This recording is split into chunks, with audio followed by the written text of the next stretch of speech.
to become art, and I like those. No, that's very cool. Did I make any good suggestions? Just experiment with everything, and try it out for a few days and see where that takes you. That's the key to success, is experimentation. I always see, because I experimented at being a botanist and a astronomer, and then you throw away the experiments and you end up with the one that fits you best.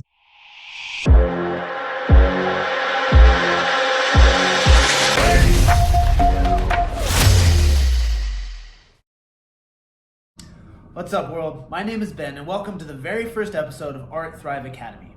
I'm super excited today because my very first guest is the incredible, enigmatic Russell Preston Brown. Russell is the Senior Creative Director of Adobe, the makers of Photoshop, as well as an Emmy Award-winning teacher and speaker. He's also a phenomenal photographer who travels the world taking pictures of awesome people and places alike. He was kind enough to sit down with me and talk about design, photography, and the artistic process. So without any further ado, let's get into the show. We are in the middle of the pandemic, just for the record. Yeah. We are at home. I had lots of traveling before the pandemic, but right now I am sitting here at my desktop and I am combining a miniature tripod combined with my cell phone, and I'm taking pictures here in my office of flowers from the garden. Nice.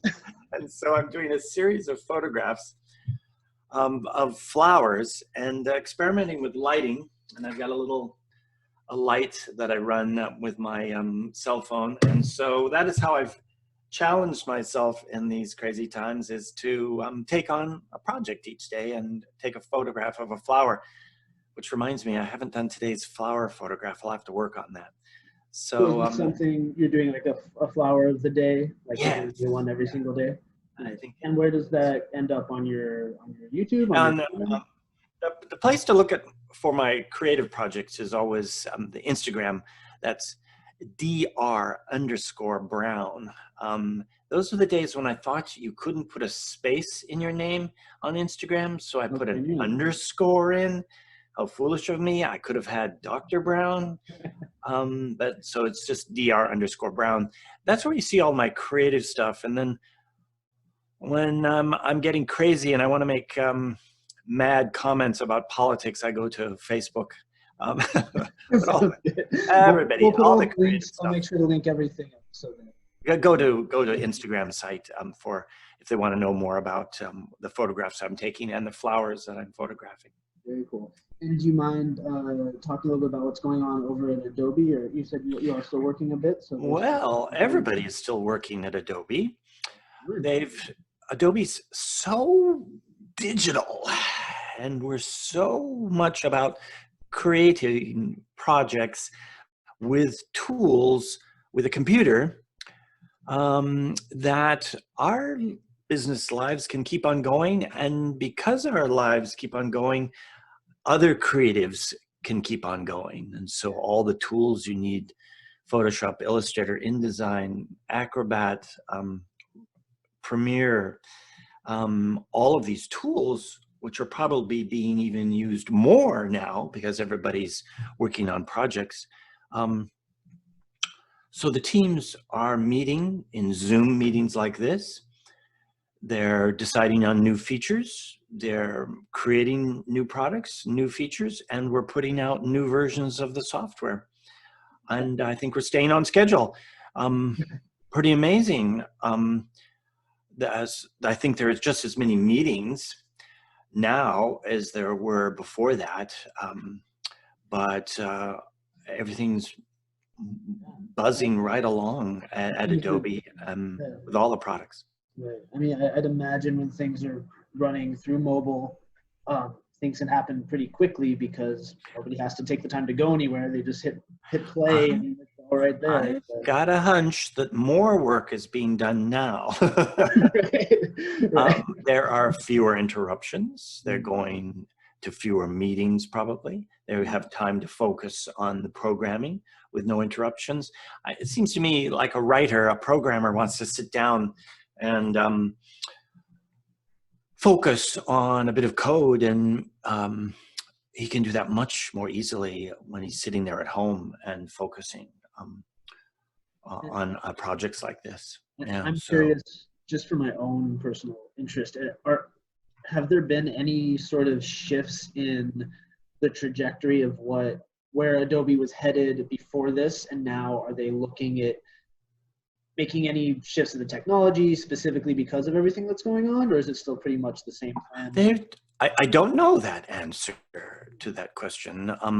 I know that all projects seem to be moving forward.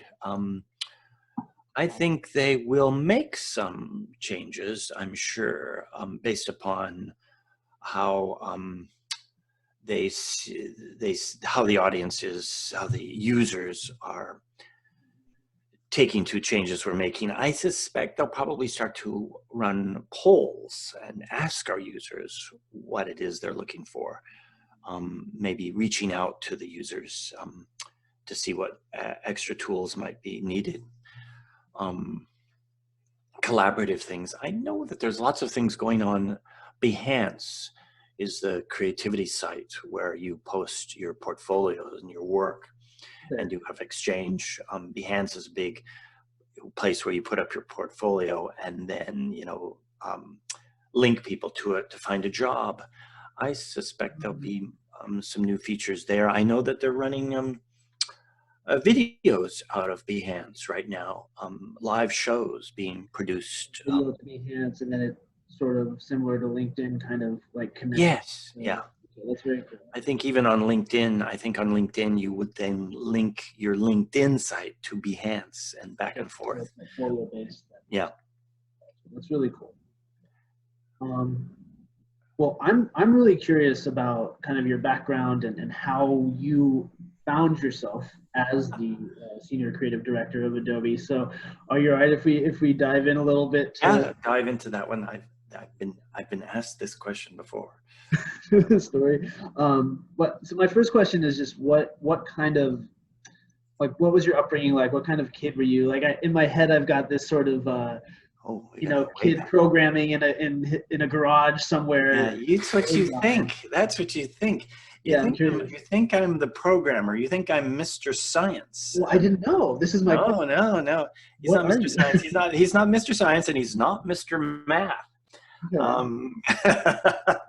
I avoided those like the plague. Wait a minute, can't say that anymore.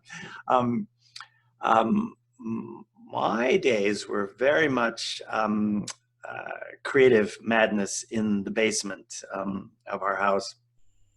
My mother did ceramics, so I played with ceramics. Whatever my mother brought in, different crafts. I did macrame, I did ceramics, painting, cloisonne, melted glass in a kiln. I also did experiments with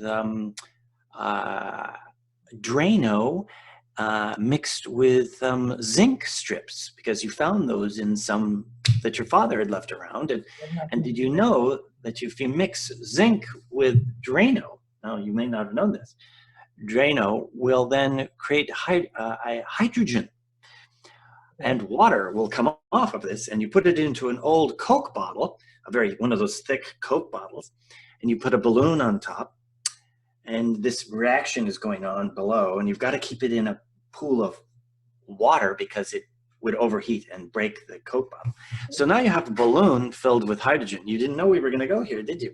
Oh, but this makes so much sense. It's all yes, and so this is curiosity. I think it goes to the point of curiosity and design and creativity.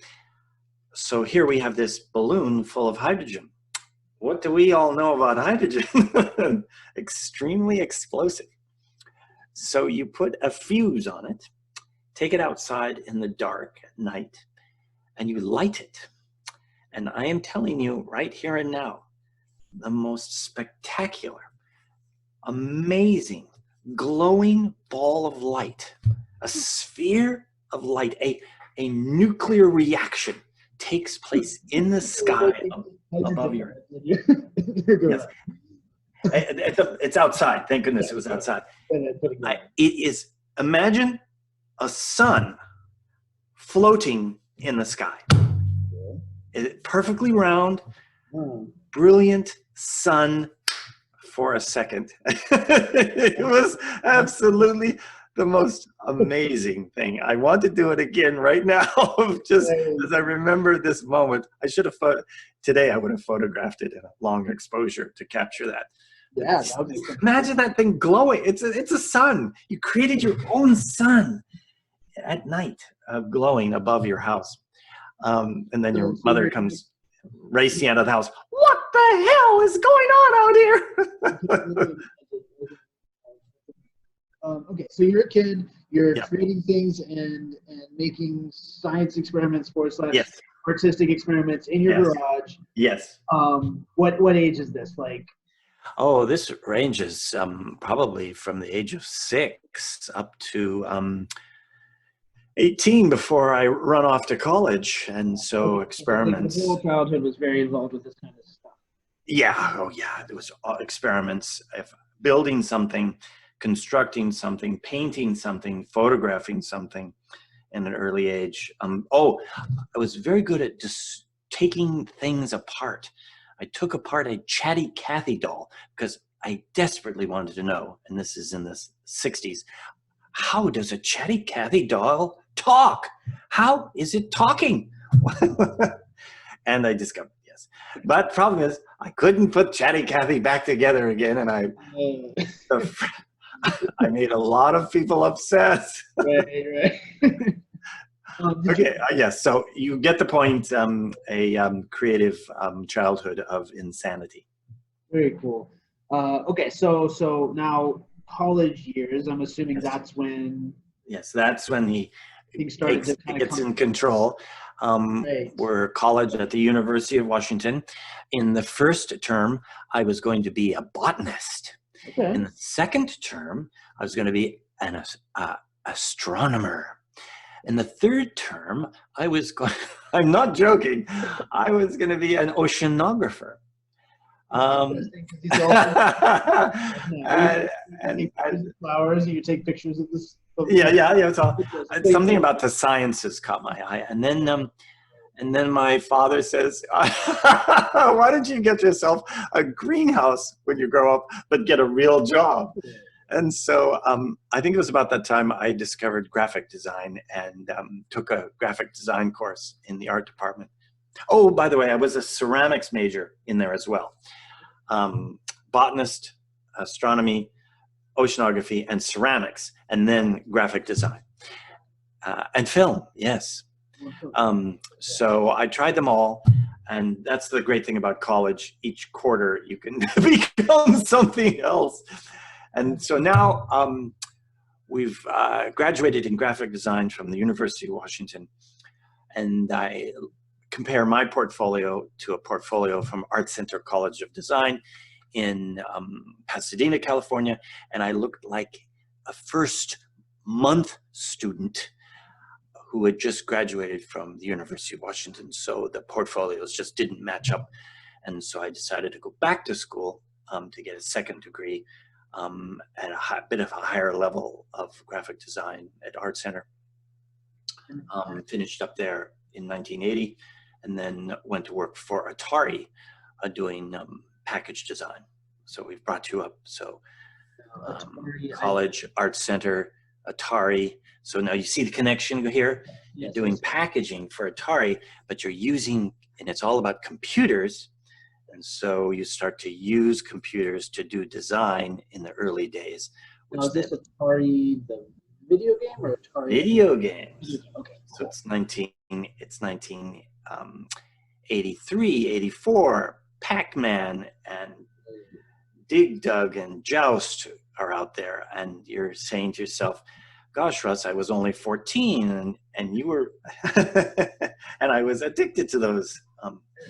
So now you're at Atari, you get a liking for computers, and then you do a little bit of time work at Apple, and then you get a job at Adobe in 1985.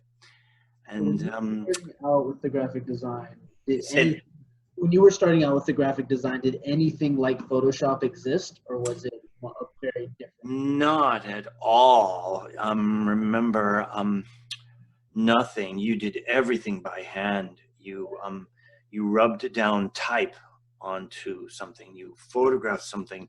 You went into the dark room. You dodged and burned in the dark room. You got chemistry all over your hands, though it hasn't affected me in any way. Very analog world, very analog world.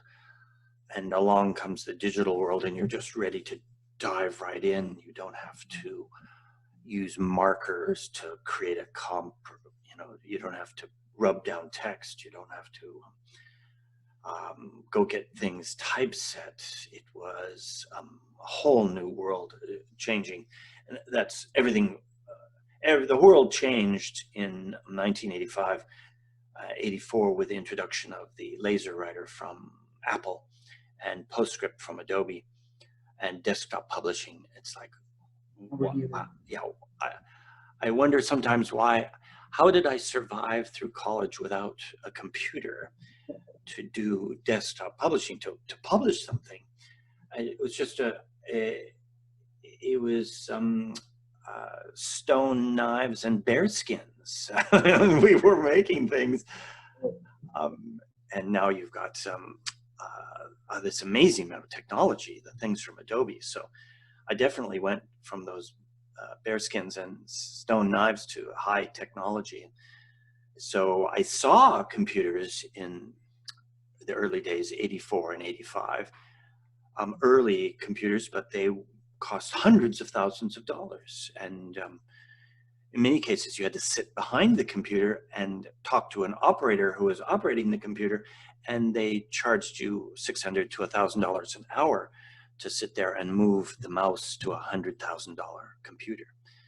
And so there came along 84, 85 as the Macintosh is introduced, and PostScript and desktop publishing and everything's, the world is, a designer or a new student of design today, I don't know if they can imagine a day, take away the computers from today's designers. They wouldn't know what to do. They would just be I'd show them some stone knives and bear skins and okay, here, see if you can make that. Oh my gosh. Now, it's really cool to know. I mean, I guess I kind of figured it was something along those lines, but it must have been really amazing to watch that transition. Yeah, that was, I guess I saw the transition. I saw the invention of Adobe Illustrator. And then we saw typography come into play. We had typefaces, we had Illustrator. And then I saw Photoshop come out. And so now we've got type, graphics, and imagery, photography, put them all together, and we've got all the elements you need for design. And things just got much more and more advanced, and more tools and more features. I was just thinking, I'm playing around with a program today on my phone, which has more power than my first Macintosh. Right? The phone, I'm now opening up an application on the phone that turns photographs into artwork that looks like somebody's done pencil work or ink work to sketch the photograph. Hand artists out of a job, but no, it's incredible that it exists. Okay, so I've been trying to avoid asking this question because it's one I'm really excited about. But at some point between college, Apple, and Adobe, you won an Emmy. Oh, the Emmy. Could you tell me a little bit about that? So, I early on in my early days of Adobe, I started doing presentations, and I'd stand up in front of groups of people and tell them how much they would like a computer and this thing called Photoshop. because there was people not using it yet. And so I started to get people to laugh at these presentations and going, well, this is really interesting. I'm now a performer and I'm a comedian. And so I kept on going with that, and I enjoyed that performance aspect of it, and started to create videos, tutorials on how to use the products. And that just spun out of control, and I decided, well, my videos were boring with just the regular Russell Brown. We need to have a character. And so I combine, Captain Kangaroo, Bill Nye the Science Guy, and Pee-wee Herman. Not too much of Pee-wee Herman, though. And I put those all together, and you make a mad scientist. And I'm getting to the point here. You dress up as a mad scientist, and you create a series of on-air tutorials in those times that we ran on television. Remember that thing called television? And you ran these on television, and these were produced for me. I flew down to Texas, I think, and recorded these, and dressed up. I had a series of tutorials I would do. They did an intro to my tutorials, and then I gave the tutorials. And so this company I was working with entered these Russell Brown shows into the Emmy Awards, and so they got an award for television and radio Emmy for this series of Dr. Brown episodes with me dressed up as a mad scientist. Now, these are still out there, Ben. They're out there. I think if you type in Dr. Brown Mad Scientist Photoshop, I think you'd come up with them. I'm gonna try right after this. Yeah, they're very dangerous.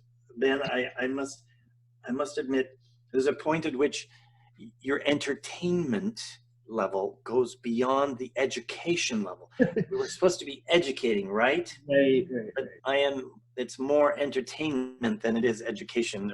And I sort of came to the realization that, okay, this is too much. This is too much. If people are bored, they're not gonna sit around and listen, So who knows? If these resurfaced, they might be an old entertainment. Yeah. I should post one of them again. But I reimagine myself, every couple of years, different personas.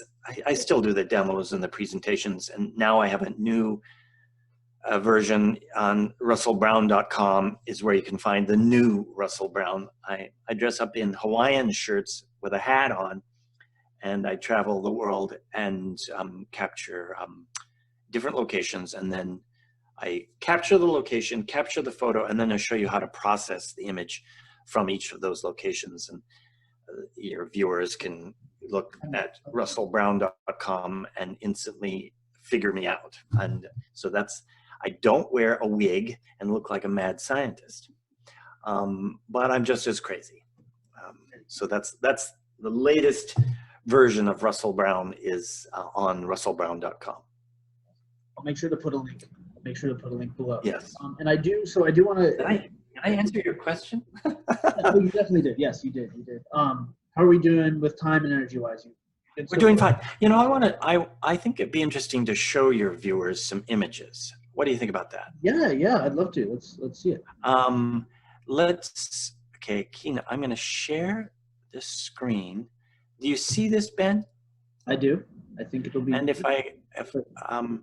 and so, Ben, as you're a performer, I think it would be interesting for your viewers to see where I went with photography, and my just close this with, where have I gone? I started with darkroom, but then I moved to the iPhone and mobile phones. So the iPhone and the Google phone are what I use right now. And so, Ben, you'll remember my passion for performers. Yes. And Well, acrobats. I'm going to explain in the Go ahead. video as well. But one thing that for people that are watching, this is really good to pay attention to, because right now the biggest tool that a performer has, or an artist, is how they can get their material out, the quality of the content that they're able to create put online, you know, get people's Yeah. interest and educate people as well about what they do. And I think you're a perfect example of how you can do that without necessarily needing to have hundreds of thousands of dollars of video equipment or a professional team with you. So yeah, please go ahead. My goal is to find really great performers, highlight them, show them off, and Ben, I pay my performers and I give them photography for free. What? Now that's ridiculous. But I have a lot of fun, and so we'll just go through some of these shots. Now this is a ridiculous photo shoot. I want to do this again, Ben. Attaching lights to you. Look, Ben, you know, I just look at this carefully. As you're passing your legs up to the standing position, do you see the little wiggle here where the line comes? That's a stress point, Ben. Yep. I decided that's when you were activating those muscles. Yep. At that particular point. Isn't that really interesting? Do you see where the activation points are? It's cool. It's almost like it tells a story of the movement itself. Yeah. It's a pretty interesting.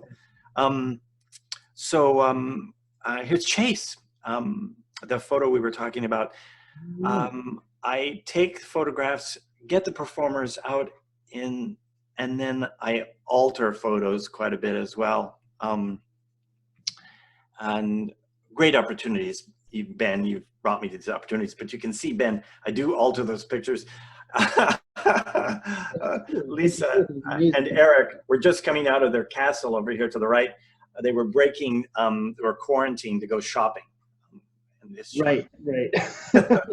That's probably what they look like when they roll up. So I'll just go through these quickly. The running across great characters, dancers, amazing models, amazing costumes, photographing them, and then combining them and working with Photoshop to make adjustments.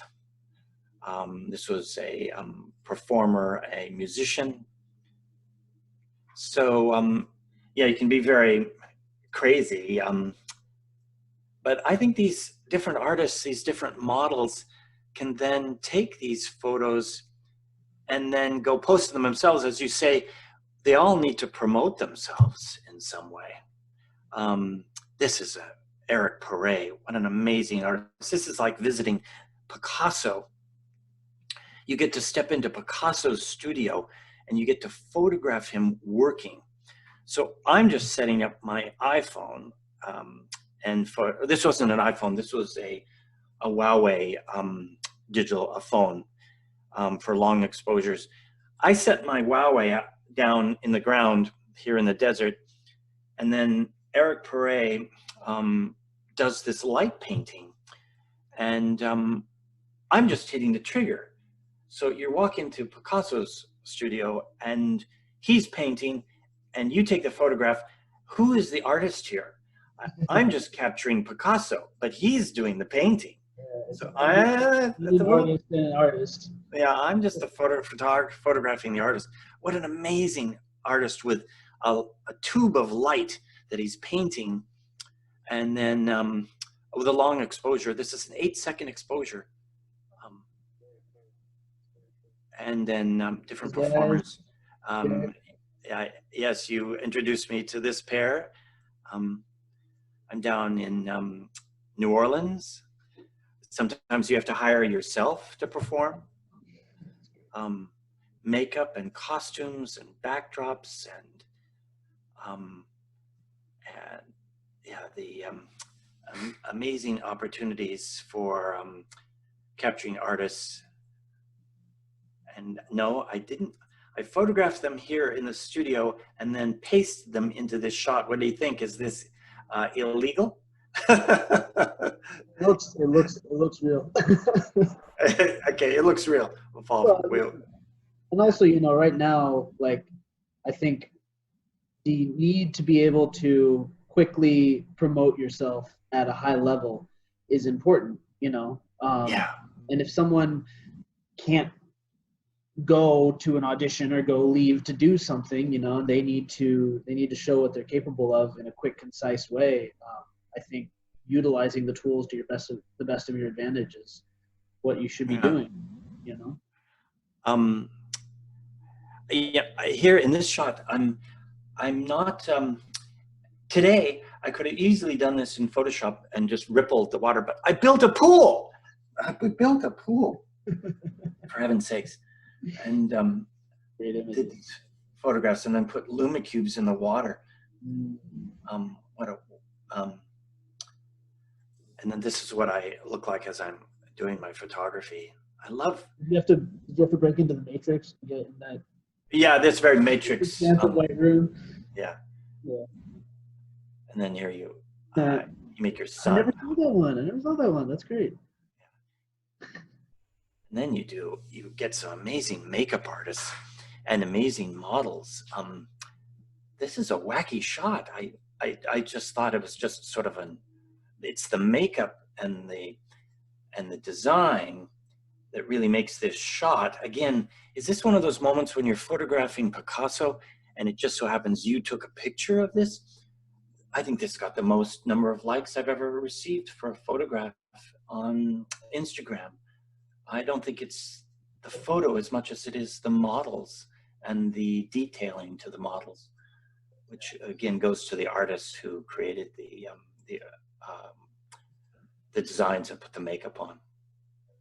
And most recently, I'm working with some taiko drummers in Hawaii, more light painting. Oh, and to close this all off, sometimes your performers walk onto the set. I'm down on the floor taking a picture of this church, and I swear this cat comes walking into the shot. Knew what it was doing. Performers know when to get in front of the camera. Ben, they do. And the cat just sits here and poses. So there you go, Ben. I'll finish with that one. Let's escape. Let's stop sharing. And I'm back. I'm back again. Beautiful. Okay, look at that. And again, I'm going to link everything so that people can go check out all of your work and all that stuff. Yeah. We have a couple questions to finish up with. Finish off. Yeah. Yeah. The first one, and the way I'm wording it might be a little strange, but we'll see where it goes. If you today could go back to that 6 or 10-year-old self working in your mom's garage, building all of these things and messing with all of these things, what is one or a couple pieces of advice that you would give that younger version of yourself? Okay, I do have a very good piece of advice. Are you familiar with a nail that is curved and it's used on fence posts? You might be. You drive it into a fence post to hold the barbed wire in place. It's a curved piece of metal. I'm going to ask my wife, what's the name of those nails? Fence post nails, barbed wire fence nails. Okay, it's a nail that's curved like the letter U. Okay, a U nail. Yeah, it's a nail, and you pound it into fence posts. Here's my advice: when you're 6 years old and you're experimenting with electricity, do not take one of these nails and push it into an electrical socket. Advice number one. Good advice. Good advice. I'm only here today because the metal curved around and went back into the wall, so all of the power went through the metal and not through me. That's it. And advice. Experiment, and blow up hydrogen. No, don't blow up hydrogen. No. Experiment with safe and sane projects. But in those early days, see, I think I had the advantage. We didn't have the internet. We didn't have a lot of television. Would I have been the same if I had too much internet and too much television? Would I have wasted my time on those instead of doing some ceramics and doing all the different art projects? I think each person becomes what they're supposed to become given the time. And so, do you think there's an advantage to turning off the technology for a minute just to get your your brain thinking differently so that when you do turn it back on, you see it from a different. That's called going for a hike. And I definitely think that some of my best ideas come from halfway into the hike, where you hit that Zen moment. You just sort of, for sure. and you just sort of think those things. Maybe you have those times during an exercise moment, something comes to you. But I think there's a calming moment when you just are outdoors and the little spark of an idea will come to you, and then you bring it back and complete it. Yeah, so those times are important. I think you can overwork anything. We discussed this the other day. You can overwork a painting. You can overwork a design. You can overwork it on the computer. So getting it off. I think getting analog is really important. Get it off of the computer and onto a piece of paper whenever you can. Some of my courses and classes, we laser engrave it onto a piece of wood, for heaven's sakes. Texture has a lot. I think sometimes you lose that texture quality when you get too caught up in a computer and something you can hold in your hands. You can appreciate that again as well. You bring out paints and we can make mistakes that you can't undo. I think that's actually a part of creativity. That's really fantastic stuff. There's that random mistakes that tend to become art, and I like those. That's very cool. Did I make any good suggestions? Just experiment with everything, and try it out for a few days and see where that takes you. That's the key to success, is experimentation. I always see, because I experimented at being a botanist and a astronomer, and then you throw away the experiments and you end up with the one that fits you best. You mentioned that you tend to reinvent your characters that you use to present your information. Do you feel like you also do that in your own life? Do you sort of every couple of years reinvent yourself? I know that sounds kind of cliche, but is that something that I think it's important? I think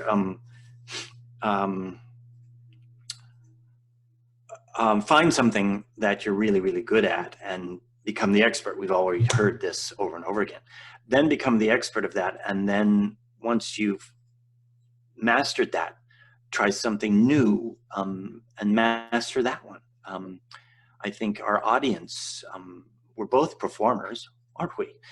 Our audiences can get bored with a certain trick that we both, okay, Russ is working with black and white this week, and he's been working with black and white too long.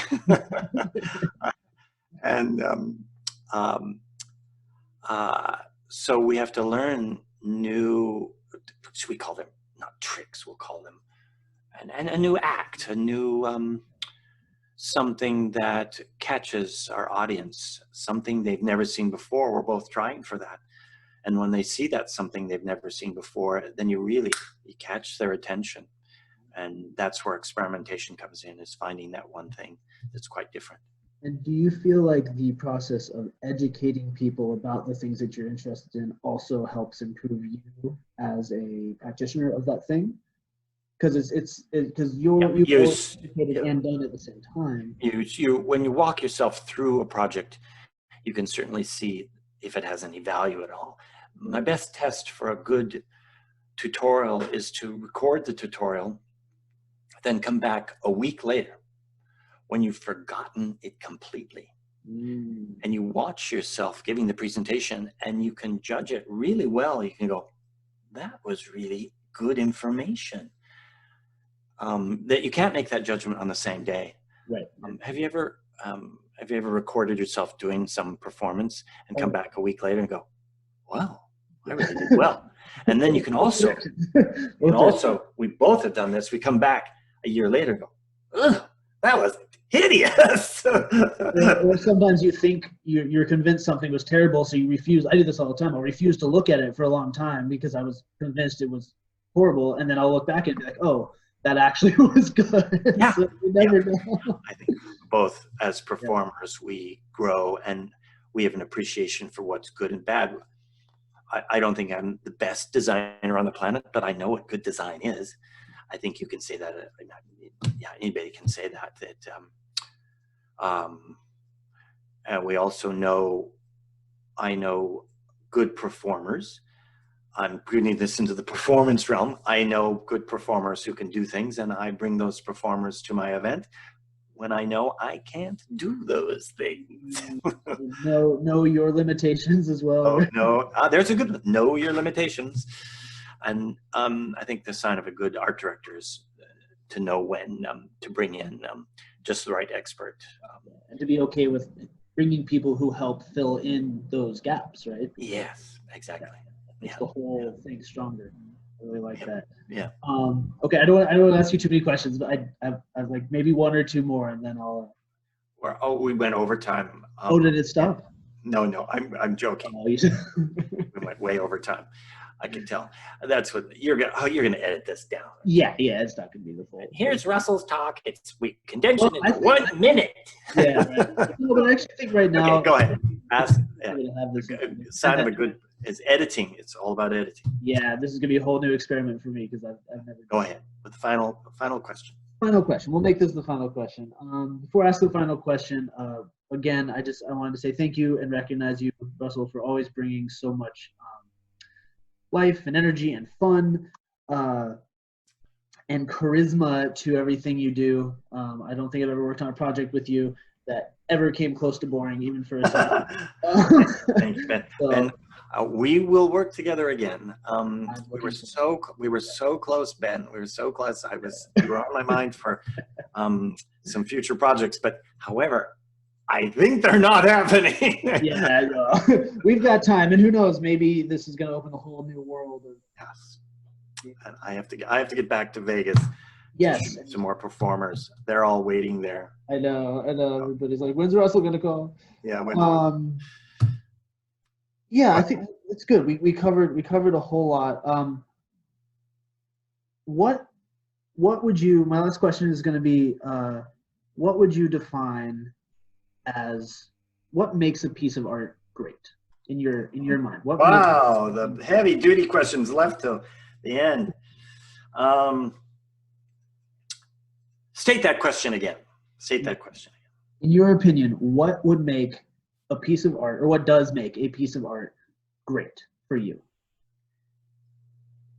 The piece of art that is great makes me get up and want to go create something of my own.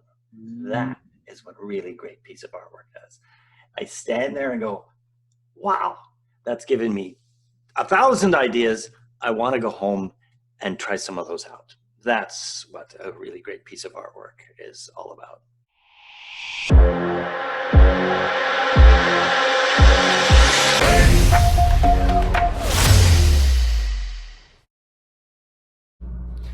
What's up, guys? Thank you so much for watching. I really hope you enjoyed that. If you'd like to learn more from Russell Brown, check out the link below.